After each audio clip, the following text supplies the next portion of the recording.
sudah benarkah engkau melaksanakan tugas sebagai pemimpin? Aduh, benar nggak kita tadi kemarin ya? Nggak bisa ngulang lagi kita kan. Bukti nyata ya Bang, kalau saya ke kecamatan Kuala Mandor yang jauh-jauh, tidak ada rumah masyarakat tuh yang dari kayu lagi, yang jelek-jelek itu udah nggak ada lagi. Oh benar. Tidak Ibu banyak. melihat di Tidak ini banyak kali. maksudnya. Yang penting kalau setiap agenda saya lebih banyak mendengar daripada kita terlalu intervensi, dengar dulu. Sekali waktu marah juga dong. Oh itu pasti.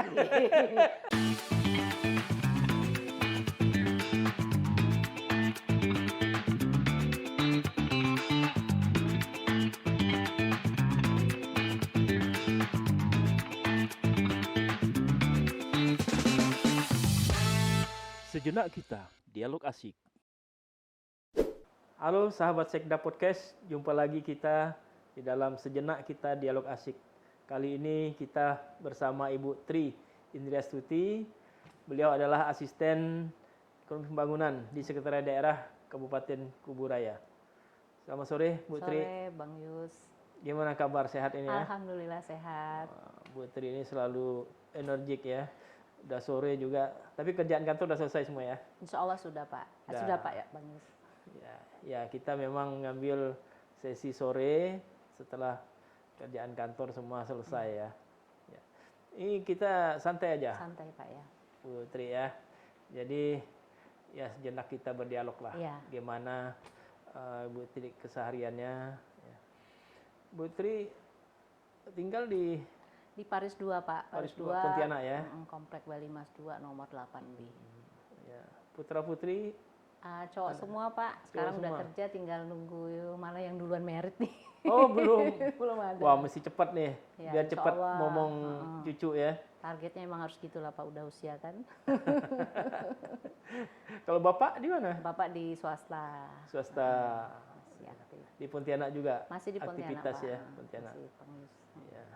Sudah lama tinggal di Sudah lama Bang Yus di Paris itu, malah suami itu belinya pada saat masih perkenalan. Jadi udah duluan beli di situ Bang Yus. Jadi dari muda memang sudah dihadiahkan pada saya saat persiapan untuk saat mau rumah menikah tangga. itu udah ini loh rumahnya gitu. Suka enggak atap biru? Ya ternyata dibeliin suka atap warna biru gitu, memang. ya. Dulu kan Bang Yus rumah kan banyak komplek warna biru ya.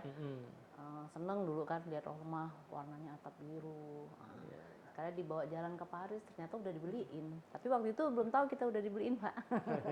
Ya, dari muda. Bahagianya Anak-anak ya. di mana? Satu di Jakarta di satu perusahaan TBK, terus satunya di sini di Kalbar Pontianak. Oh di Pontianak. Ya. Jangan pula sibuk kerja lalu jadi lama lagi ngomong mantunya ya. Maunya sih cepet Pak Bang Yus. Tapi ya anak-anak kan jodohnya masing-masing ya. Jodoh Tuhan yang nentukan. Bang Yus kan sudah punya cucu jadi lebih bersemangat hidup. Karena kalau udah punya cucu itu beda katanya Bang Yus ya. Lebih. Tapi kesibukan Bu Tri kan bisa menghilangkan sejenak kerinduan sama anak kecil di rumah ya. Tapi ada juga sih keponaan sepupu, keponaan dari cucu-cucu keponaan tuh banyak. Jadi itu juga penghibur saya. Kadang-kadang kalau udah bosan telepon-teleponan, video call lah. Video call tuh kita degil-degilan di dalam. Gitu ya. Kadang-kadang video call kalau nggak sempet, kadang kan saya ke rumah mereka. Yang itu hiburan saya tuh kalau lihat anak kecil tuh sangat seneng. Apalagi waktu umroh lihat anak-anak Arab Saudi itu kan cantik-cantik, aduh hai, kepengen diambil. Mesti cepet ini.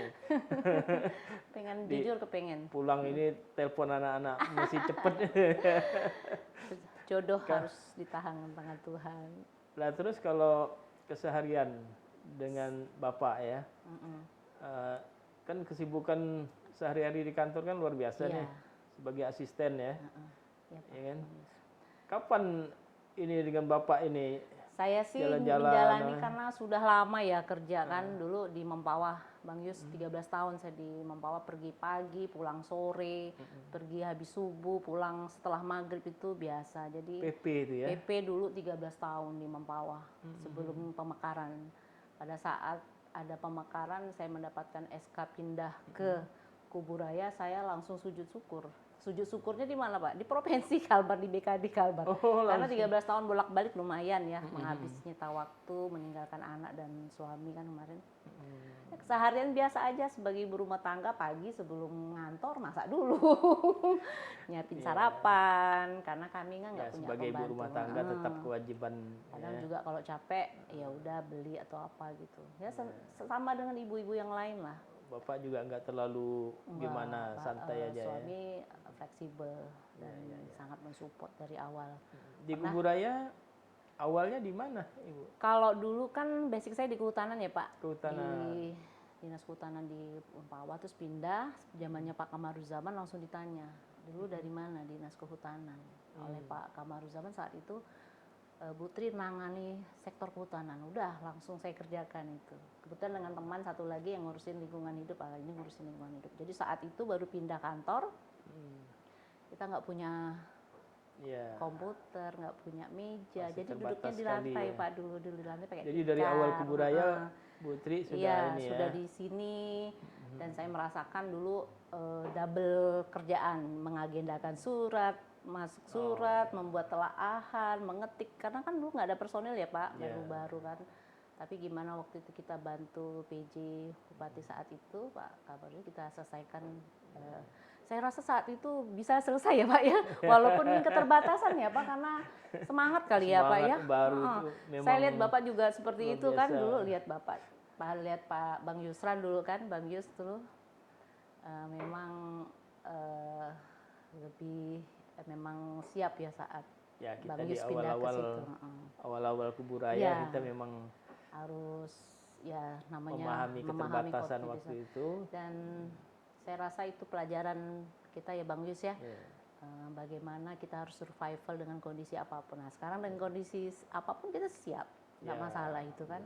Sudah terbiasa. Sudah terbiasa. Tapi harus menanjak ya. Harus menanjak. Kuburaya biasa, harus menanjak. Harus menanjak. Dari berapa lama waktu itu di kehutanan? 13 tahun itu Pak, Bang Yus di sini di Kuburaya mungkin hampir dari tapi 5 tahun ya Bang Yus ya, 5 tahun. Terus setelah itu habis dari itu ke, saya sempat lupa ya, pernah di LH, di Bapeda, ke DPMP TSP juga pernah. Baru ke Ekbang, baru jadi asisten.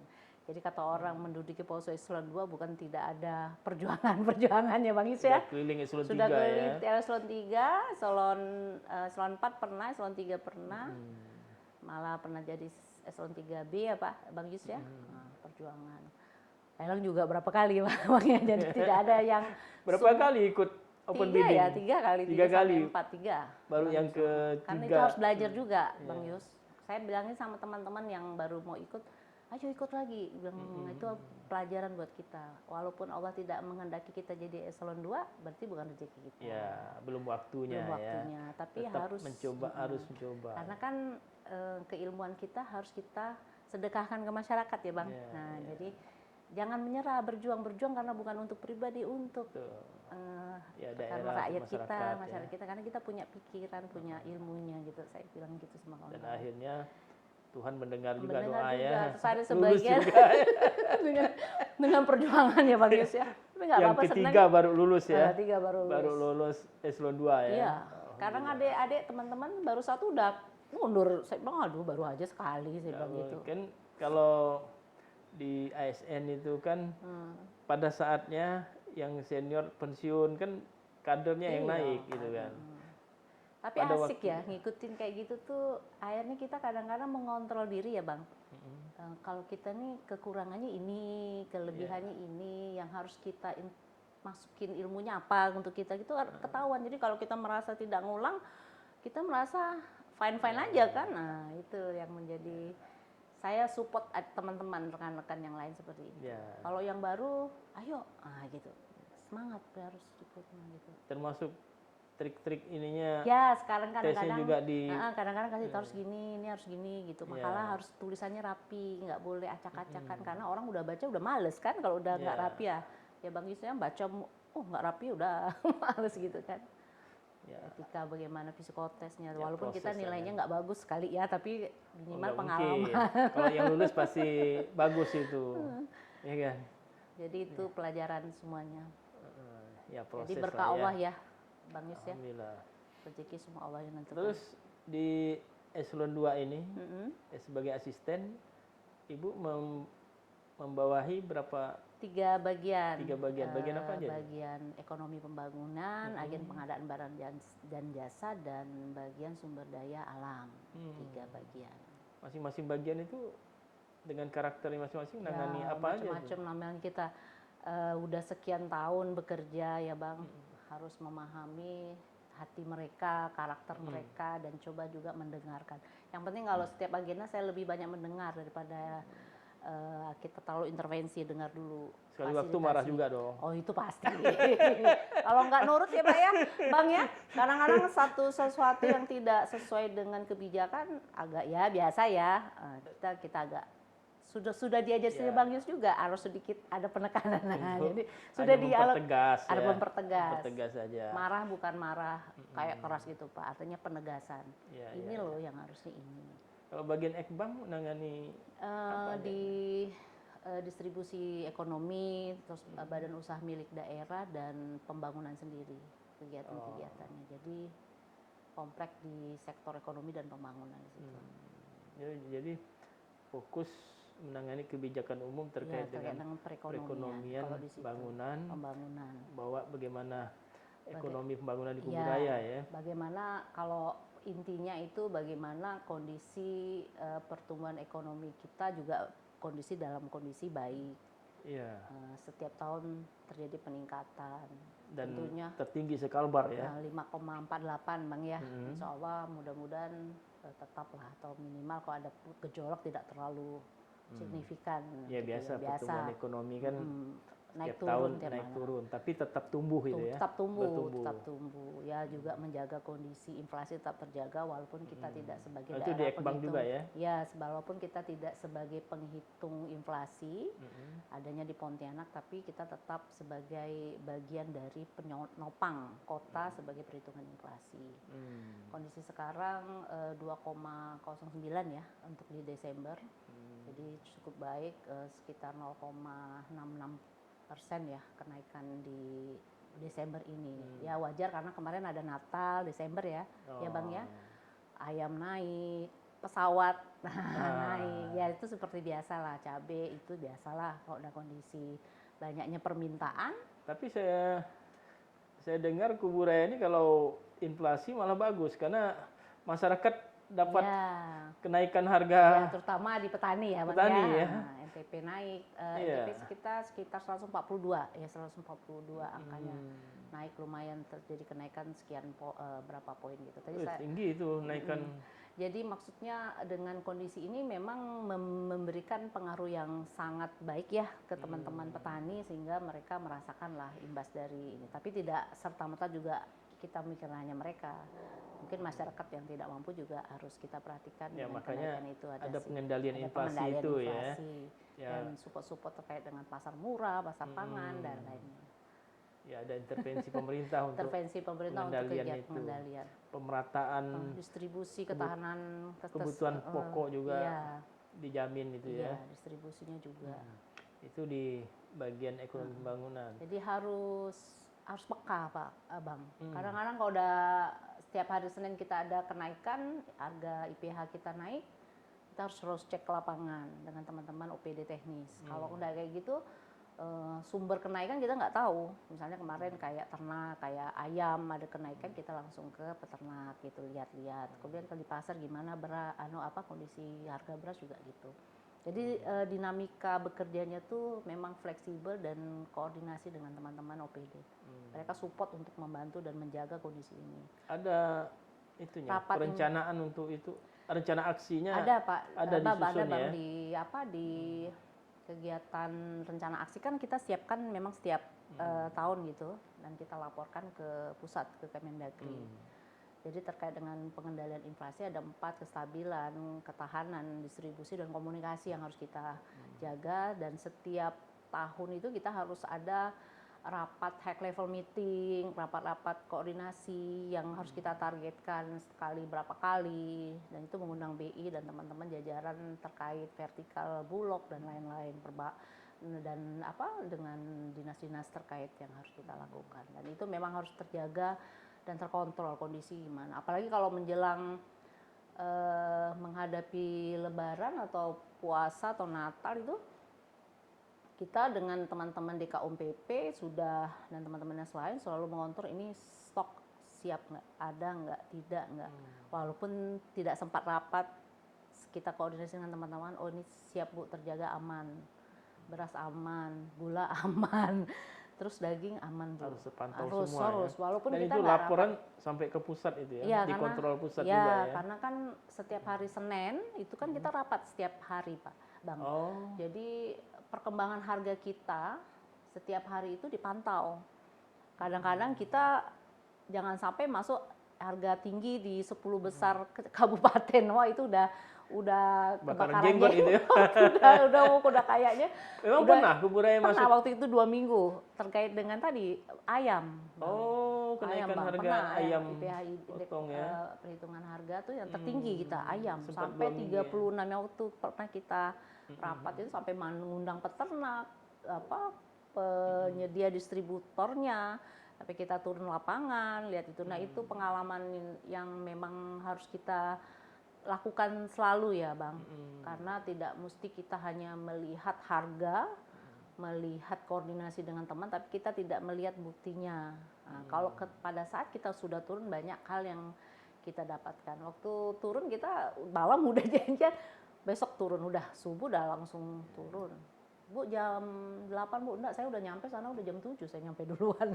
Karena kalau kesiangan panas kan. Karena kebakaran jenggot tadi ya. Jadi awal-awal udah kejar ya. Lebih bisa dipahami kan. Ternyata memang banyak hal yang harus kita benahi. Tapi setelah itu bisa stabil langsung lagi. Langsung stabil. Karena kan intervensi kita mulai rapat ya Bang, kemarin kita udah rapat, intervensi kawan, terus teman-teman yang distributor kendalanya pasti ada, mungkin bahan bibit menjadi masalah masuk, kelamaan atau waktu antara jumlah bibit yang masuk dengan perkembangbiakan ayamnya tidak seimbang, sementara permintaan pasar semakin tinggi, akhirnya barang nggak tersedia.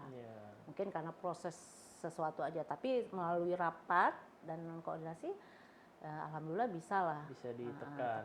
Kayak gitu yang mau kita pelajari, apa yang benar-benar gitu. Sehingga minggu depannya lumayan enggak muncul lagi Bang. Waktu itu 2 minggu, aduh saya bilang gini, ini harus kita selesaikan, enggak bisa nih bilang gitu. Ayo ya, kita karena dampaknya ya. Karena kan itu bukan ekonomi. Dilihat dari Kemendagri 10 tertinggi tuh rasanya kita nggak ngurus gitu kayaknya gitu kan. Ya, tapi dampak ekonomi, masyarakat juga terasa. Masyarakat kayak pedagang ayam itu, rumah makan. Gara-garanya nggak ayam geprek yang banyak kali yang jual ayam geprek itu. Di Kuburai banyak itu. Nah, jadi ayamnya mungkin, tapi ya itu memang kayaknya penggemar ayam geprek juga. Anomali itu terjadi lah ya, setiap waktu ada kenaikan, ada penurunan. Kita juga nggak boleh terlalu panik, walaupun kepo boleh, karena kan yang dihadapi adalah adalah rapat Zoom itu yang buat kita ada tanggung jawab untuk menyelesaikannya segera. Ya, seperti itu pengalamannya. Kontrol di lapangan. Kalau yang lain kayak bawang merah, bawang putih, cabai itu kan memang kalau bawang sama ini kan memang kasus nasional ya Bang, karena memang barang ini kan tidak kita produksi sekalian banyak kayak bawang putih, banyak diimpor dari luar. Itu tetap akan bergejolak terus beliau anunya. Terus kaitan dengan bagian SDA fokus. Kami coba menjadi patokan tuh di inflasi dan pertumbuhan ekonomi. Bagaimana teman-teman bagian SDA bisa menanggapi permasalahan itu melalui strategi langkah-langkah kebijakan yang harus dilakukannya. Bagaimana mereka sumber daya alam baik pertanian, perikanan, perkebunan dan kehutanan itu diolah, difasilitasi dalam kebijakan untuk mensupport tadi pertumbuhan ekonomi kita lebih baik, Pak. Banyak yang harus itu di bagian SDA ya. SDA. Tapi juga di situ ada kegiatan bagaimana penyiapan energi, lingkungan hidup dan lain-lain. Termasuk migas juga bagi. Migas juga di situ terkait dengan BBM. Biasa suka terkait dengan BBM, listrik, penyediaan fasilitas listrik. Kemudian terkait dengan bagaimana penyediaan sustainable resource terkait dengan lingkungan. Di situ juga ada tiga subbagian di situ ya, atau subkoordinator lah di situ ya, yang memang kita urusin juga.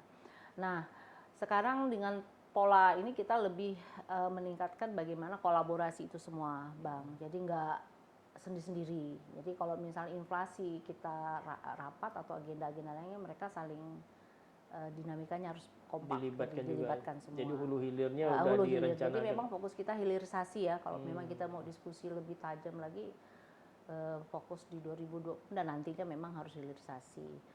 Kalau di kegiatan di bagian BUMD dan UMKM itu kan juga ada yang menangani, itu juga terkait dengan UMKM. Nah, UMKM ini kan terkait dengan sumber daya alam kan. Nah, itu harus saling keterkaitan. Jadi polanya kita rubah. Kayak tadi kita penentuan rencana proyek strategis yang di ada PBJ, itu saya melibatkan Ekbank dengan SDA harus hadir. Karena semua berkaitan. Jadi kalau persepsinya sendiri nggak bisa, harus bareng. Menyelesaikan suatu masalah dengan bersama. Ya, tadi udah selesai penentuan. Saling terkait. Ya. Apalagi dengan pola hilirisasi, dengan potensi-potensi kita yang cukup besar ini, sayang kita nggak kelola bagaimana masyarakat mengolahnya lebih baik lah. Apalagi dengan industri pengolahan, pertanian perikanan menjadi penentu PDRB pertumbuhan ekonomi, sehingga kita harus mengacanya lebih detail lagi, Bang. Melihat itu sebagai bagian yang harus kita urus lebih detail, berkoordinasi dengan teman-teman OPD. Tahun kondisi sekarang, walaupun keterbatasan, kami merubah polanya dengan macam-macam pola.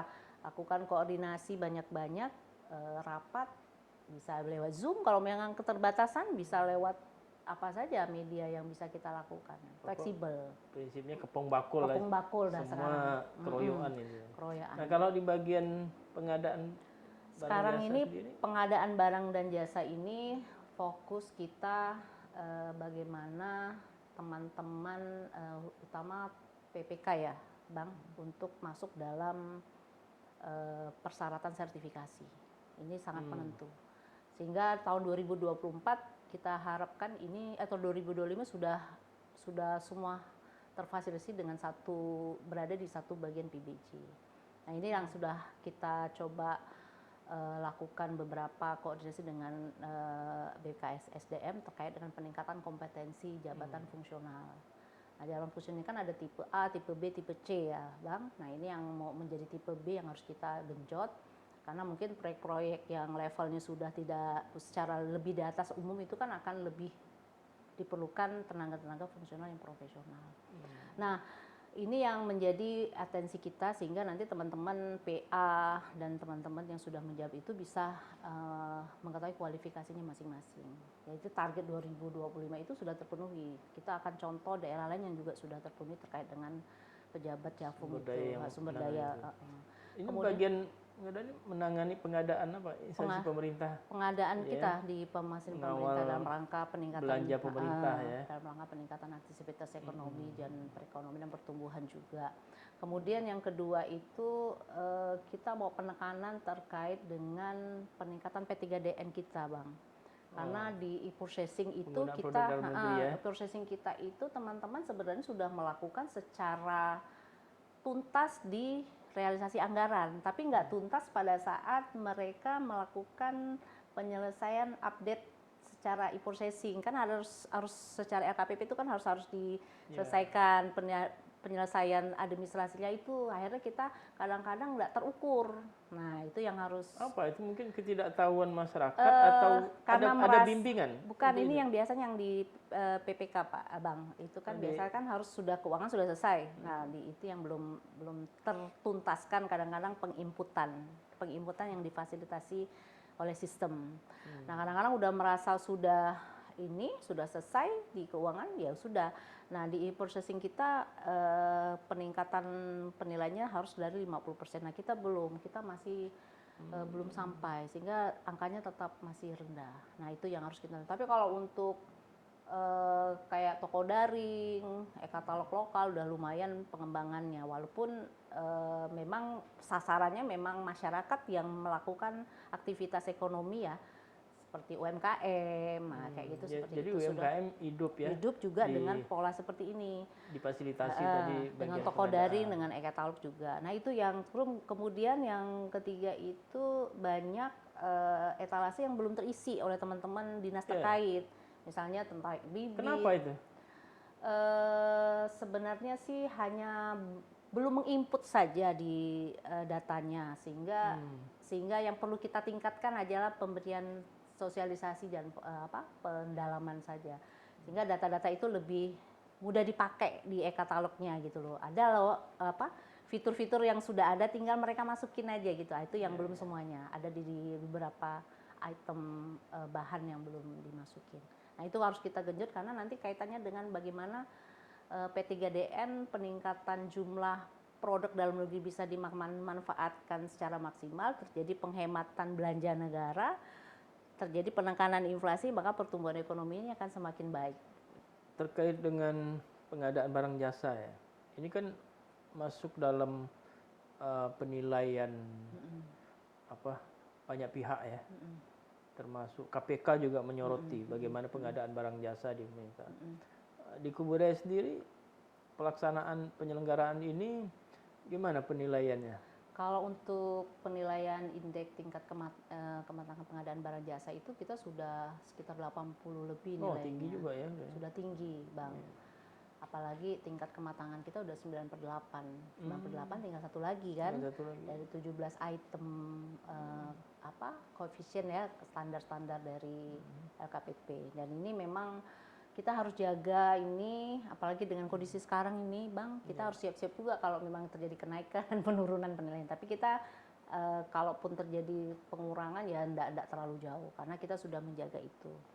Hanya hal-hal yang tertentu yang tadi saya sampaikan perlu ada peningkatan, apalagi terkait dengan jabatan fungsional PBJ, PPK itu memang harus kita tingkatkan. Kemarin sudah kita surati juga terkait dengan penyiapan pelatihannya, Bang, untuk teman-teman yang menjadi tipe B itu, sehingga nanti tahun 2025 kita udah lebih matang, lebih solid lah, tenaganya lebih ini. Nah itu yang harus kita cari betul-betul kesiapannya dari sekarang, dan ini memang kita siapin lah.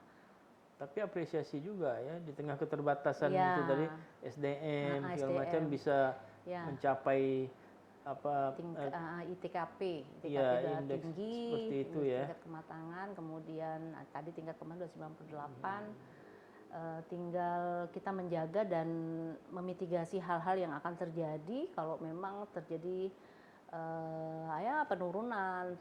Apalagi sekarang percepatan kita untuk mencapai itu setiap tahun ini kan harus dinilai oleh teman-teman LKPP kan. Alhamdulillah kawan-kawan selalu sensitif. Ternyata juga ada penilaian yang jumlah dari tenaga fungsional itu dulunya kita target berapa, dengan regulasi yang baru harus terjadi peningkatan. Nah itu juga harus kita prediksi nanti akan terjadi ada juga. perencanaan untuk itu ya. Ya, makanya tadi saya bilang ada berapa teman-teman yang sudah kita surati ke OPD, siapa yang mau menjadi pejabat pengadaan barang itu sudah kita surati juga, Bang, untuk bisa menarik teman-teman yang dari OPD lain biar bergabung menjadi bagian dari PBJ, karena suka tidak suka barang ini memang harus disiapkan. Dan memang kalau di daerah lain otoritas dari pimpinan harus jadi PBJ, mau tak mau, biar kalau di daerah lain seperti itu memang harus dipenuhi itu dipenuhi itu dan memang harus ada sedikit ketegasan dari kita, dari pimpinan ya, Bang, untuk menegaskan ini si A kita tunjuk sebagai pejabat pengadaan barang dan jasa. Kalau di daerah lain mau nggak mau seperti itu. Tapi kalau di kita masih kita tolerin untuk kita pelajari kondisi. Tapi masih bisa jalan sebagaimana program target-target program itu ya. Kan, kalau di masyarakat sendiri dampak manfaat dari ini gimana? Utama UMKM, kalau dengan menggunakan pengadaan barang, fasilitas pengadaan barang jasa ini kan memperkecil terjadinya kesalahan, memperkecil terjadinya kecurangan dan lain-lain.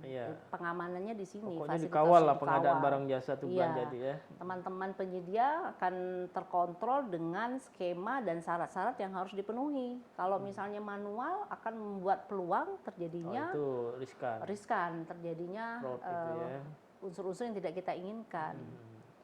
teman-teman di penyedia harus siap dengan kondisi itu, apalagi teman-teman UMKM. Dulunya mereka hanya manual, sekarang dengan ini mereka lebih teratur, lebih siap. UMKM di Kuburaya sudah bisa menyesuaikan juga dengan sistem seperti itu ya? Ya, pakai toko daring Pak Bang. Jadi kita pengadaannya pakai toko daring, sehingga lebih memudahkan mereka juga transaksi. Jadi transaksinya, apalagi terjadi peningkatan tiap tahun dari tahun ke tahun untuk toko daring dan e-katalog juga ada peningkatan. Nah ini menunjukkan bagaimana pemanfaatan produksi dalam negeri kita dan pemanfaatan sumber daya usaha kecil tadi UMKM itu terkelola dengan baik melalui ini, sehingga mereka tidak beroriented pada hal-hal yang dulunya menjadi kebiasaan yang tidak kita inginkan. Sekarang mereka lebih teratur, walaupun tentunya ada kendala-kendala yang pasti kita hadapi.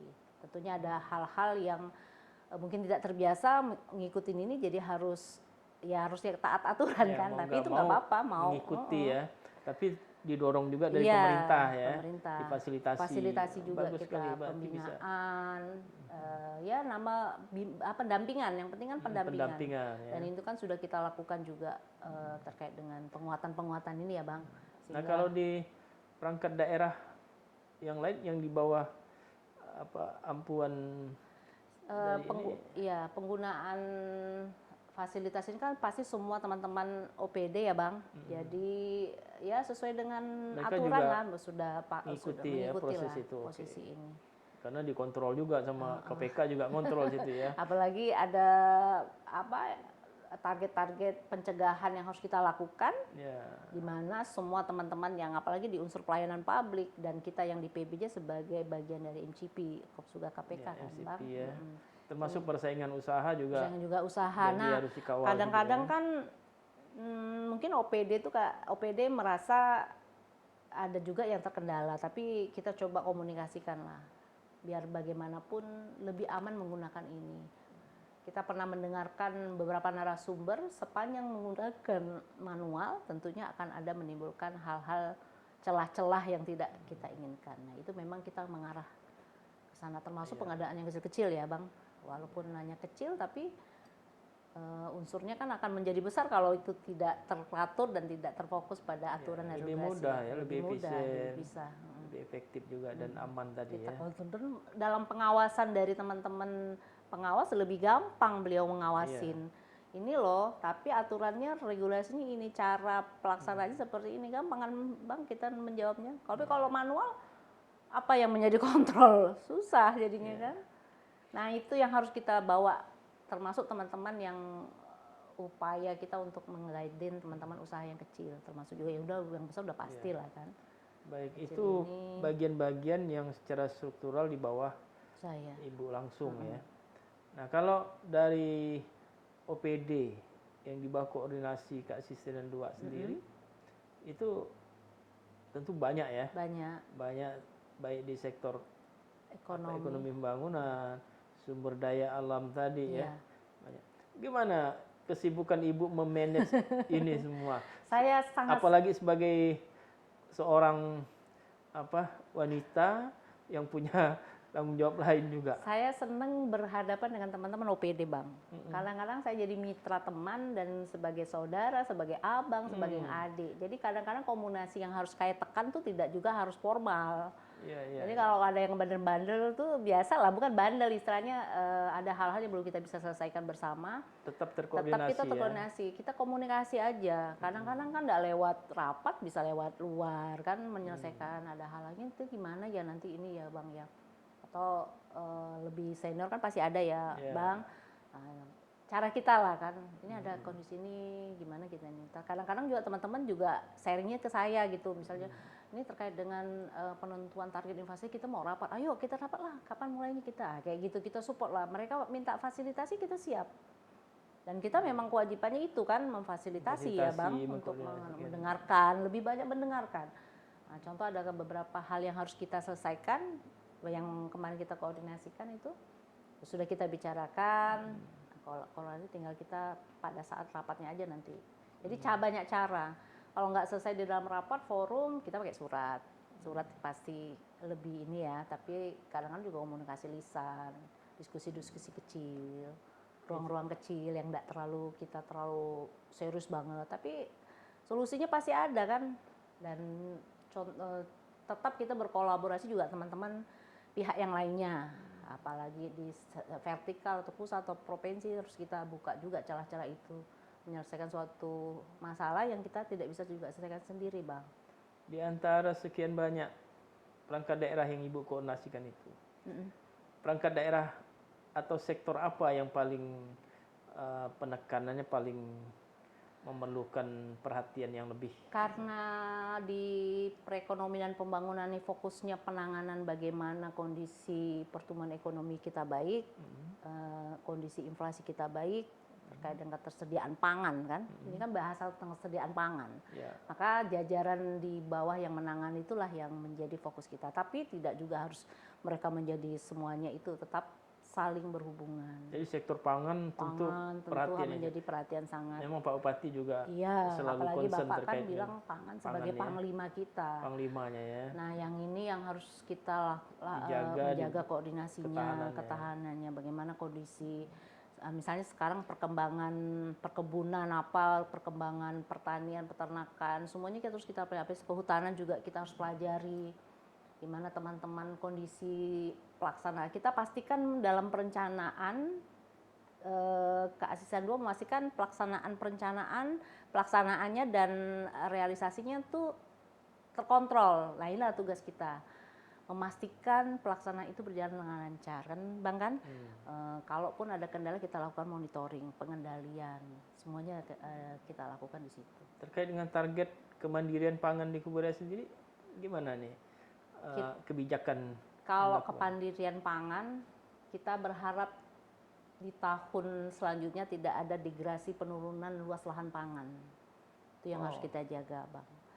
Kita bicara kemandirian pangan, kita bicara tentang padinya saja nggak bisa, tapi bagaimana kita berharap bagaimana ketersediaan lahan ini tetap terjaga sustainable, dan itu harus dikuatkan dengan penguatan regulasi dan apapun saja.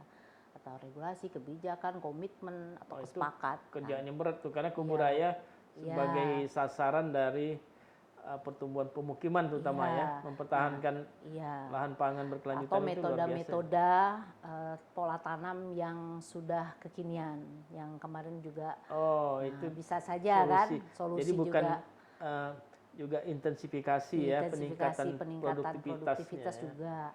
Kemudian menjaga teman-teman petani itu berada pada posisi pelaku petani yang harus juga diregenerasikan, karena dengan usia yang semakin sudah lebih dari 50 tahun, 60 tahun tentu kan harus menjadi penggantinya.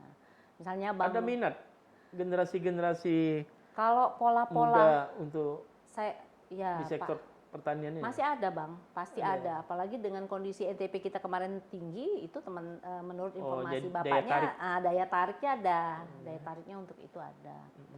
Jadi kalau di daerah lain itu petani milenial bukannya mencangkul, bagaimana dia mengkoordinir pelaku-pelaku petani tadi untuk menjadi petani yang lebih milenial. Jadi petani milenial itu sebenarnya bukan petaninya yang muda, Bang. Kalau saya berpikir, tapi bagaimana seorang petani milenial ini yang mengolah, menjadi leadernya, ya kan, menjadi leader tapi dari turun rekan-rekan. juga ke sawah gitu ya. Sawah juga untuk ngontrol itu udah pasti.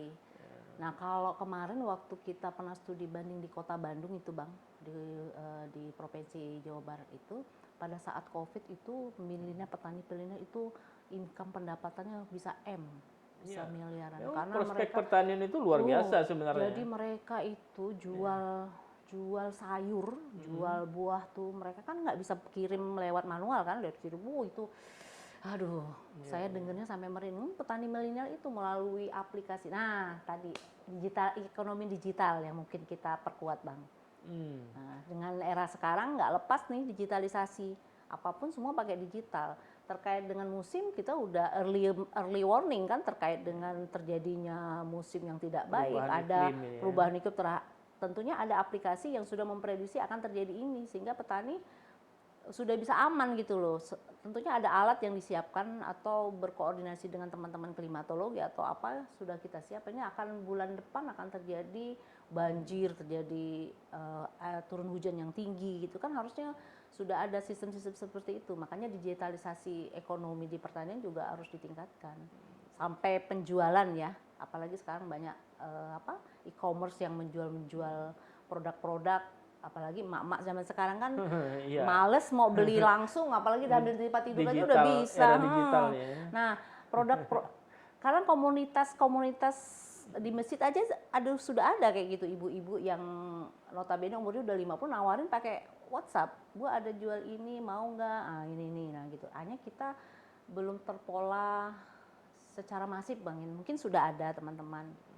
Tapi mungkin kita lihat di skup penjualan ya, pangsa pasar ya. Nah, itu yang mungkin lebih detail. Nah, sekarang anak-anak muda yang saya lihat di lingkungan kompleks saja juga ada yang menjual sayuran pakai digital. Sekarang sudah bangun ini malah toko sendiri dia sekarang. Tahu persis Ibu ya, berarti bukan hanya sebagai asisten, bukan hanya di belakang meja ya, Ibu juga turun ke lapangan. Kapan kita Bang turun lagi Bang? Senang saya ke lapangan. Senang ya. Saya senang ke lapangan, hanya kadang waktu ya Bang. Kadang satu hari kalau udah kita sibuk, tapi mohon izin Bang, kadang-kadang untuk besok kita ke lapangan, saya harus turun juga baru WA ke pimpinan. Ya, karena banyak perangkat daerah yang harus dikoordinasikan, rapat tentu agenda-agenda rapat koordinasi. Tapi saya itu senang tinggi ya. di asisten senang Bang, karena apa yang menjadi keilmuan kita bisa mendatangkan berkah ke orang lain. Sehingga nanti waktu ditanya di akhir kita, ya inilah kemampuan kita ya Bang, daripada kita banyak diam di rumah. Tapi luar biasa, Ibu bisa dengan kepemimpinan Ibu yang mengkoordinir semua perangkat daerah di sektor ekonomi pembangunan. Karena ini apalagi di SDA yang memang sebagian masyarakat mata pencarian di sana ya. Pertanian, UMKM ya, perdagangan itu di bidang Ibu semua ya. Luar biasa Ibu bisa mengkoordinasi dan hasilnya juga tidak membohongi lah ya. Bahwa Kuburaya pertumbuhan ekonominya tertinggi sekalbar. 5,48 2022. Angka kemiskinan juga terendah sekalbar ya. IPM kita udah mencapai 70 ya Bang. IPM juga tinggi. Sekarang di posisi keempat ya. Keempat. Saya ingat waktu awal-awal Kuburaya berada di posisi ke-8 ya. Kuburaya tapi dibentuk. dengan kemampuan kita semua dan tentunya pimpinan kita ya Pak, Pak Bupati, Pak Muda memang memberikan terobosan-terobosan yang kalau saya bicara dengan teman-teman di kabupaten atau daerah lain, mereka heran. Kalau saya bicarakan bagaimana kalau saya bicara dengan teman itu, kalau kepentingan strategi ekonomi memang itu bicaranya rumah tangga, saya bilang gitu kan, Bang.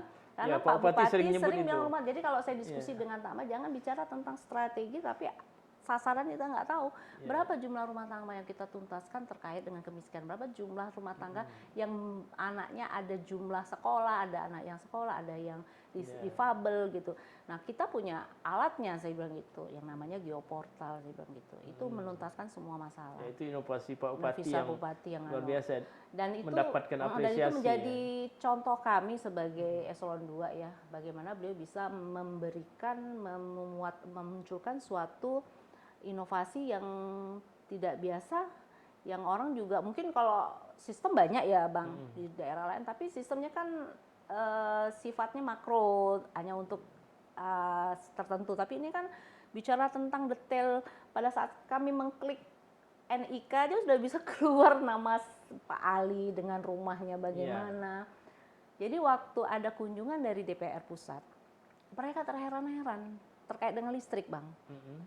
Beliau terheran, kok ada data seperti ini? Dilihat ceklek nama si A, NIK-nya, ini loh Bu, listriknya yang belum terfasilitasi. Oh iya, tidak ada nomor pelanggan. Oh iya, baru terheran-heran. Sampai yang fasilitas internet udah lengkap. Bingung mereka. Kemudian teman-teman yang di PLN kan juga ada, ini kita cerita aja ya, teman-teman PLN juga punya data digitalisasi seperti itu, mapnya ada, bagaimana roadmapnya PLN untuk memfasilitasi. Ternyata kita jelasin, kita juga lebih detail sampai ke rakyatnya, by name, by address, by titik koordinat, by foto ya. Akhirnya mereka yang kesini Bang, berkoordinasi zamannya SD, kepala bagian SD yang lama, berkoordinasi gimana ini sistem ini bisa pakai. Nah ini kita nggak bisa bohong, inilah yang terjadi. Nah, jadi wajar Geospasial Kuburaya itu menang menjadi menjadi nomor satu ya. satu untuk kabupaten yang bisa se-Indonesia ya. Indonesia. Tapi itu sangat membantu. Dan dicontoh kayaknya di daerah-daerah lain se-Indonesia. Dan saya kadang-kadang memikirkannya semoga berlanjut ya Bang ini sistem ini karena harus kita berlanjut. Kalau yang baik harus tetap kita pertahankan, dikembangkan, dipakai kita. Walaupun nanti ada data statistik sebagai standar data nasional, tapi data geospasial sebagai intervensi kita kan Bang untuk memberikan tekanan-tekanan interaksi lah ke dalam program pembangunan yang kita lakukan. Ini sangat membantu dan teman-teman contohnya di PDAM saja sudah memasukin data ke situ. Teman-teman listrik sudah ada juga, udah kita masukin sebagian. Yang enggak kita bukan tusi kita ya Bang ya, sebenarnya kan kelistrikan tuh tapi sudah berkolaborasi. Menjadi tanggung jawab bersama ya, Pembakul ya. Itu yang asik kalau lihat di Geoportal itu. Terkait dengan di masyarakat sendiri, perkembangan atas apa yang dilakukan oleh perangkat daerah tadi, khususnya di sektor pembangunan, ekonomi dan sumber daya tadi. Termasuklah fasilitasi pengadaan barang jasa yang berkembang bagi UMKM tadi. Itu yang Ibu lihat dirasakan di masyarakat ya. Perkembangannya gimana Ibu kan dari awal Kuburaya terbentuk sudah mengikuti. Kuburaya sekarang sudah 17 tahun ya. Gimana? Kalau bukti nyata ya Bang, kalau saya ke kecamatan Kuala Mandor yang jauh-jauh tidak ada rumah masyarakat tuh yang dari kayu lagi, yang jelek-jelek tuh udah nggak ada lagi. Oh benar. Tidak Ibu banyak. Melihat tidak banyak maksudnya. Pada saat kita ngelewati, hampir rata-rata fasilitas rumah juga udah bagus ya. Udah bagus-bagus ya. Terutama tertentu itu lah. Menunjukkan. Kalau dulu waktu saya di Mempawah Bang, kan jalan rusak. Waktu itu kan jalan, contoh di Kuala Mandor B ya. Itu jalannya pernah saya sama teman-teman dari, ini cerita lucu ya Bang. Teman-teman dari PU itu saya tidak sebutkan namanya, berdua bergonceng untuk ke lapangan dalam kondisi becek. Itu waktu itu bulan puasa Bang, saya malas turun karena udah becek kan, malas mau nijak becek. Udah turun lah, akhirnya motornya yang dijatuhin, saya pun ikut jatuh. Nah, dari perkembangan itu saya ngelihat sekarang, jauh sekali. Berarti 17 tahun ini udah jauh sekali. Dan memang kalau jalan juga kan. Jalan itu dari infrastruktur ya Bang. Infrastruktur. Kemudian dari sisi pendapatan ekonomi mereka, yang dulunya kita lihat akses tadi kan, menghambat mereka untuk melakukan aktivitas yang tinggi, dengan adanya infrastruktur jalan poros, jalan lingkungan dan lain-lain itu memudahkan mereka melakukan jual beli, transaksi, bekerja di tempat yang lebih baik juga bagus. Walaupun memang masih belum selesai ya untuk semua daerah ya. Perairan kan memang notabene memang bertahap. Nah, itu tapi data menunjukkan, saya kemarin baca Kementerian PUPR mengevaluasi jalan Kabupaten Kuburaya dalam kondisi mantap itu sudah tembus 73% ya.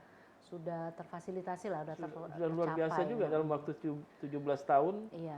Sudah bisa tembus di atas 70%. Contohnya kita mau terentang, Abang pernah pakai motor? Iya. Pakai motor Bang. Kalau saya sudah. Belum. Jadi waktu saya jadi kabak, Bu, gini kita pakai apa? Pakai motor, saya bilang itu. Saya dari kantor pernah nembus sampai Teluk Pakedai. Teluk Pakedai Pak Bang, dari Sungai Raya masuk ke Kakap, masuk ke Teluk Pakedai, sampai ke kantor Teluk Pakedai. Habis itu saya lewat Rumah Tong 7 sampai ke daerah Arus Deras. Pulangnya lewat Bintang Mas. Saat itu Bintang Mas lagi proses buat jalan, hancur jalannya. Tapi sekarang udah bagus. Itu saya ajak adik-adik tuh sampai honor, yang cewek, yang cowok saya ajak. Mereka heran lihat saya pakai motor. Motornya ngebut gitu, lebih ngebut saya daripada mereka. Bu, Ibu kok ini? Motornya motor Scoopy Bang. Oh, Scoopy. Padahal harusnya kirain motor trail. Enggak, harusnya kan bukan motor Scoopy, harusnya kan motor besar ya. Tapi kan saya takut ya. jatuh kan. Nah, saya bawa adik-adik itu, saya bilang, kita ini di Ekbang.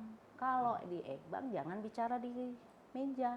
Hati kita, badan kita rasakan pakai jalan ini. Enak enggak? Saya bilang gitu. Enggak enak kan? Harusnya bersyukur udah kerja di kantor, jalannya bagus kan. Kalau coba lihat teman-teman kita yang di desa itu jalan jelek. Nah sekarang setelah jalannya udah bagus, saya bawa mereka pakai mobil. Nah, teman-teman tuh lucu juga ya, kadang-kadang mereka suka videoin gitu kan. Jadi udah bagus ya, dia udah lancar, udah ngebut lah Pak Bang. Jadi ya udah, itu di daerah sana ya Bang, daerah yang Teluk Pagede, Rasojaya. Nah, contoh di Terentang. Terentang kan dulunya nggak bisa akses nggak bisa jalan. akses jalan darat. Saya pakai motor saya motor jelek tuh Bang, motor rumah. Pakai Honda yang lama. Saya bawa apa? Pompa takut bocor, sama bawa mantel takut hujan. Pergi saya, orang pada heran, lihat kan Bang saya pakai motor. Saya bilang, dia nggak tahu kita orang mantan kehutanan, mantan biasa di hutan di lapangan ya. Udah lihat kan, nyebrang pakai motor. Nah itu keasikan sendiri kan, lihat jalan.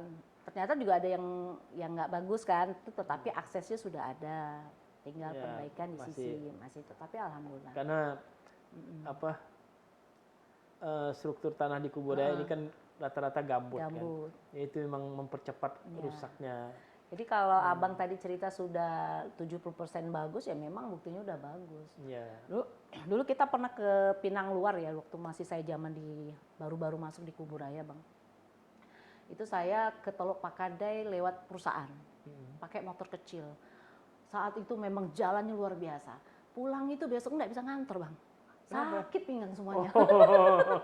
Memang luar biasa saat itu kan, batu gede-gede, motornya kecil. Akhirnya motor itu memang, jadi sepanjang jalan tuh jalannya tuh memang nggak ada yang bagus. Lewat jalan kebun. Tapi sekarang tadi ada jalan pintas yang bisa kita lewati ke, misalnya ke Kubu, kan sudah nembus ya. Udah luar biasa itu Bang. Mungkin tidak semua pemimpin bisa juga nembus seperti itu. Nah, ini kita apresiasi kepada pimpinan kita lah, udah bisa membaca keinginan rakyatnya gitu loh Bang. Membaca keinginan rakyatnya yang dilihat tidak hanya yang di kota, tapi yang di terpencil-pencil juga. Nah, kemarin contoh terkait dengan listrik.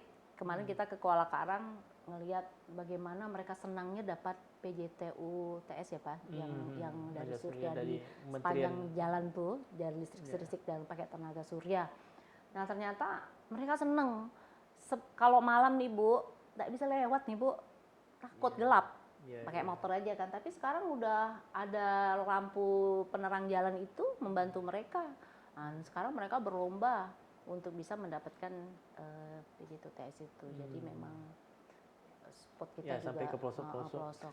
Kalau program-program strategis di Kuburaya ada ya di pengadaan barang dan jasa. Nah tadi kita baru agenda rapat dan saya libatkan teman-teman Bapeda, keuangan juga tadi menentukan 10 proyek strategis.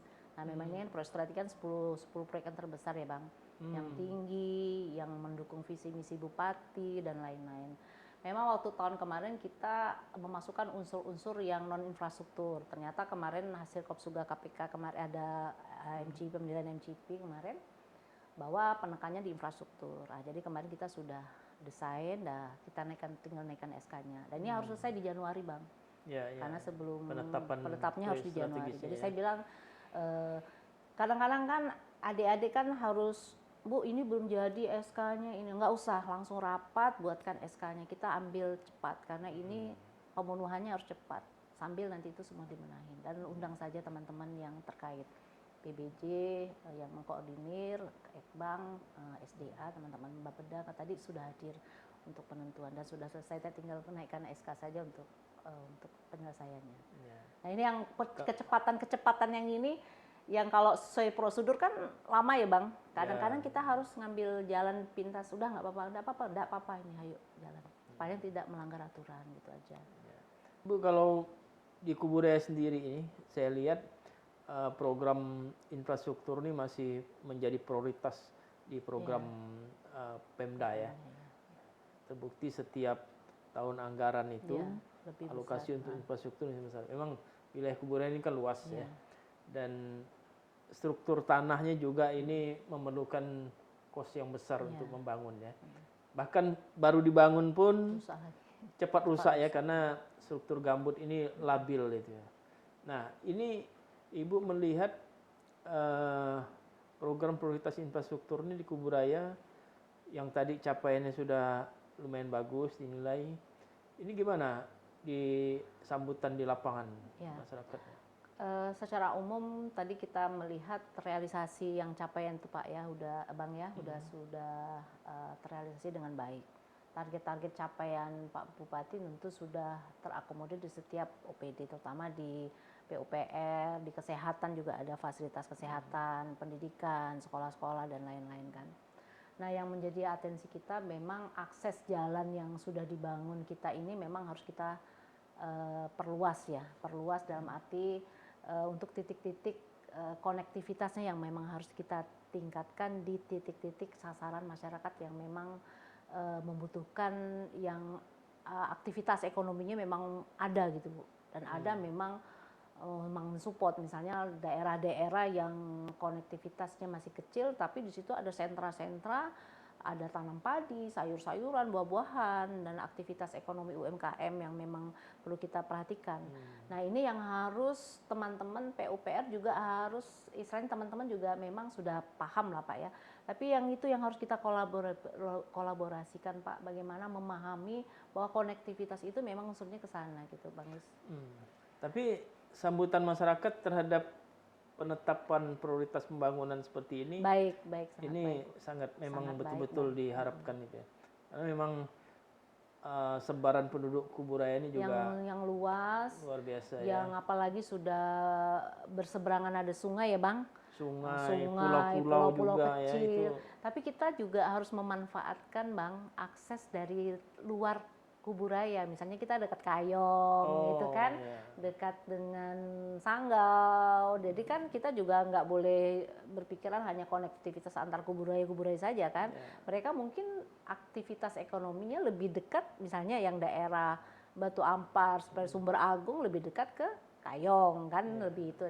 Yang itu yang harus kita juga kolaborasikan dengan kabupaten lain, misalnya terkait dengan Sumber Agung kan di daerah seberangannya itu kan Kayong Utara kan harus ada akses yang bersama-sama kita pikirkan gitu kan. Kalau kita dari Kuburaya sendiri mungkin agak jauh ya Bang, lebih besar biayanya.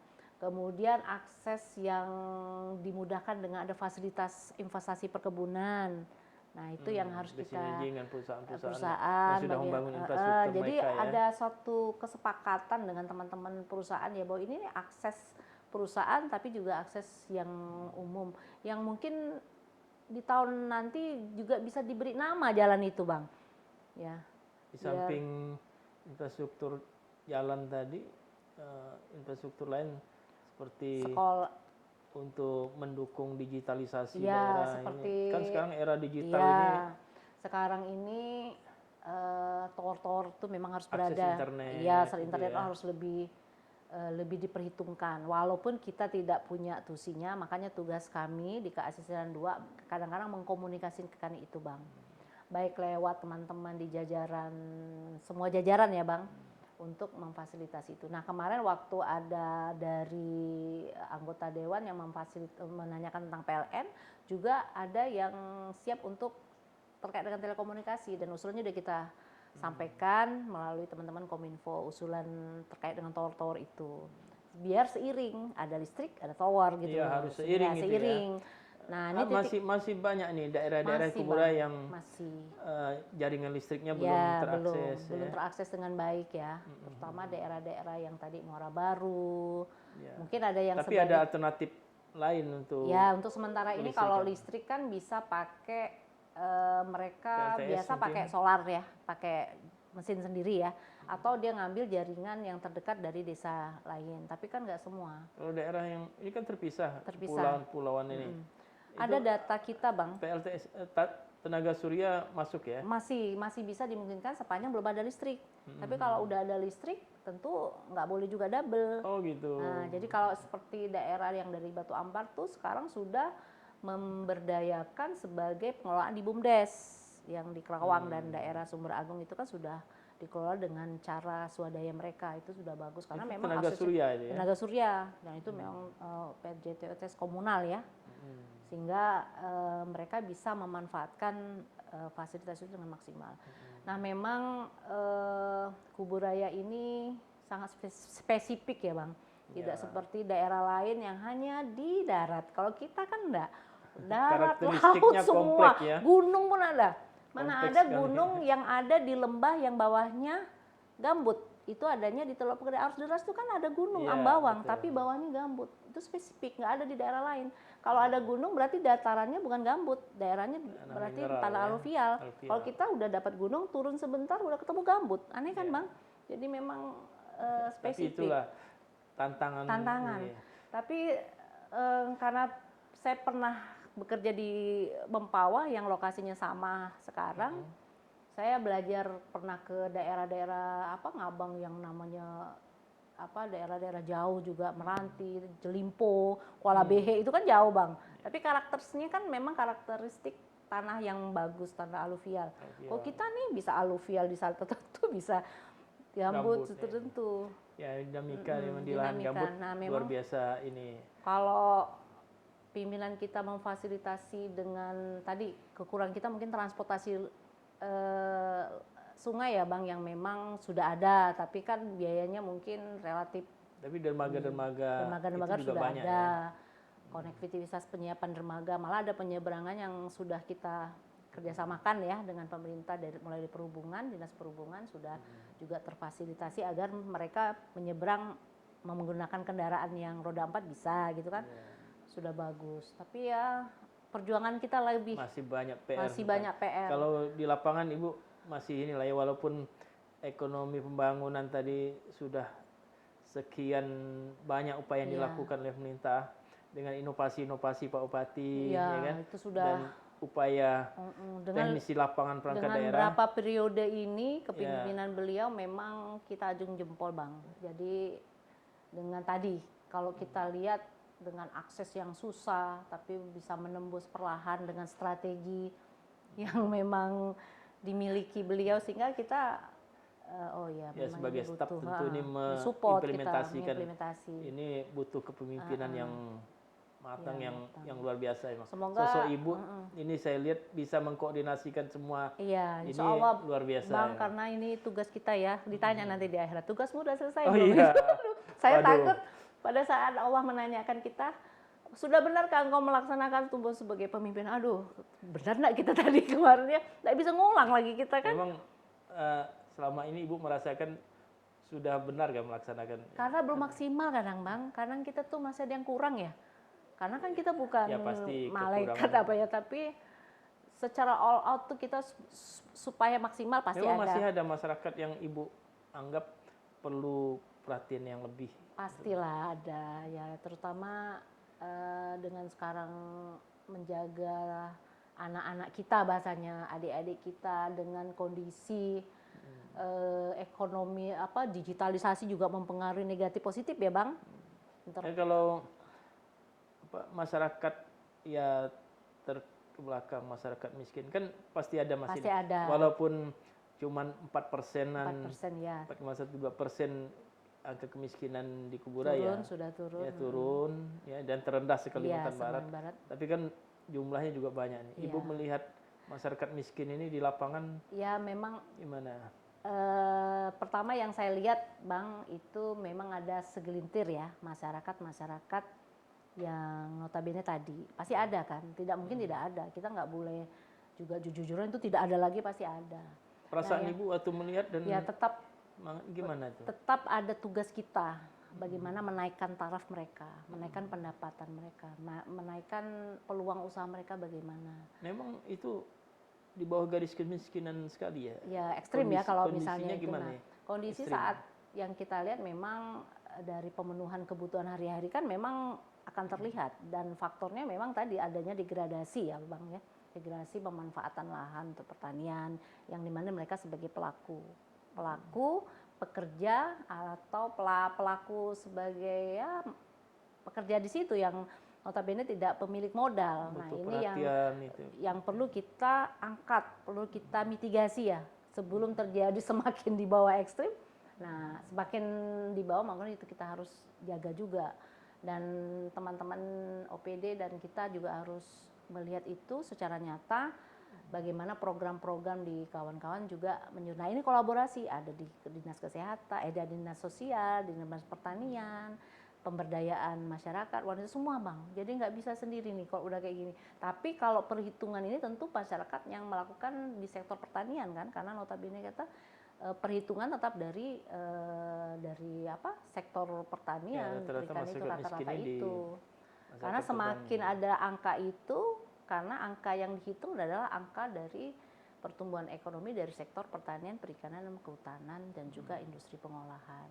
Yang ini yang mau kita jaga, jangan sampai nanti di tahun ke depan semakin bertambah kemiskinannya, kemiskinan ekstrim juga semakin banyak. Sebelum terjadi semakin di luar garis kemiskinan menjadi ekstrim, kita tarik dia lagi loh Bang. Kita tarik dia dengan program-program. Caranya melalui program kita juga melalui teman-teman mitra kita. Banyak mitra yang punya agenda-agenda CSR, TJSL atau apa, yang notabene juga banyak. Nah nanti mungkin itu yang harus kita samakan lah ya persepsi dengan teman-teman yang lain. Karena mereka kan juga nggak paham lokasi atau masyarakat kita ya Bang. Kadang-kadang mereka taunya nih dia mau agenda CSR nih kita nih. Tapi sasarannya mereka juga nggak detail lah. Itulah teman-teman lah yang nanti coba kita rangkul menjadikan data basic ini loh. Penanganan ini, orangnya ini, kita nggak punya biaya, teman-teman nggak punya biaya OPD misalnya terbatas ya. Mitra-mitra ini yang bantu untuk itu di Ibu yang mengkoordinir, mengkoordinasikannya dengan semua pihak. Luar biasa kepemimpinan Ibu mengkoordinasikan itu semua ya. Tugas ya Bang ya. Menggerakkan itu semua, menyelesaikan masalah di masyarakat tadi sehingga ya. Tidak ditanya di akhirat, sudah selesai belum tugasmu gitu. Insya Allah apa yang dilakukan. Amin. Tapi tetap tidak meninggalkan apa sebagai ibu. Nilai-nilai sebagai ibu apalagi sebagai ibu ya. Lagi, tetap. Kalau Bapak bisa memahami tugas dan kesibukan Ibu nih ya. Ya, karena dulu dari anak-anak kecil, saya pernah meninggalkan anak saya itu umur 9 bulan. Iya. Saya pernah kursus di Kalimantan Timur, namanya kursus tek pucuk di Diptrokarpasa itu 1,5 bulan Bang. Wow, itu. Jadi bagaimana kami harus nyimbangin gitu ya antara mengurus anak, ada ibu juga saat itu kan meninggalin anak sampai rasanya hilang jiwa, rasa raga tuh hilang karena ninggalin anak jauh anak. Bisa sama-sama gitu support ya. Semuanya. Luar biasa. Jadi sekarang tuh anak-anak tuh terbiasa dengan mamanya sibuk. Tapi itulah the moment, izin ya Bang, kadang-kadang saya harus memaksimalkan momen hari itu untuk saya dan anak keluarga. Nah itu maksimal udah. Apakah itu kita kemana gitu, itu yang buat kita. Dan memang rindu seperti itu, kadang-kadang udah sibuk, aduh tapi ya harus meninggalkan rasa itu. Ya. Baik, ya semoga apa yang Ibu lakukan tentu memberikan manfaat besar bagi masyarakat ya, Kuburaya. Karena tadi sudah sujud ya Bang, sudah sujud waktu pindah ke sini. Berterima kasih. Ya mudah-mudahan itu tetap diingat terus, menyemangati untuk bersyukur udah pindah ke Kuburaya kemarin. Ya, memberikan manfaat sebesar-besarnya bagi Kuburaya sehingga lebih menanjak depannya. Semoga selamat sampai pensiun ya Bang. Amin. Karena itu yang menjadi harapan kita, aman, selamat, sehat. Ya, dan Kuburaya semakin menanjak.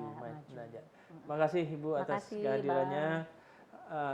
Sahabat Sekda Podcast, demikian tadi bincang-bincang kita, dialog asik, dialog dengan beliau Bu Tri Indri Astuti, seorang asisten di Sekretariat Daerah Kabupaten Kuburaya yang mengkoordinasikan semua program membangun Kuburaya ini, khususnya di sektor ekonomi pembangunan, sumber daya alam, ya, mengawal juga bagaimana pengadaan barang jasa, belanja-belanja pemerintah di Kabupaten Kuburaya ini.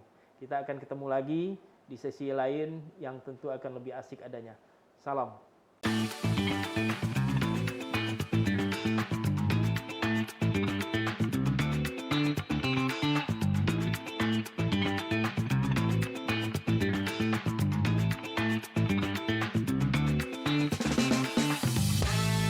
Sejenak kita, dialog asik.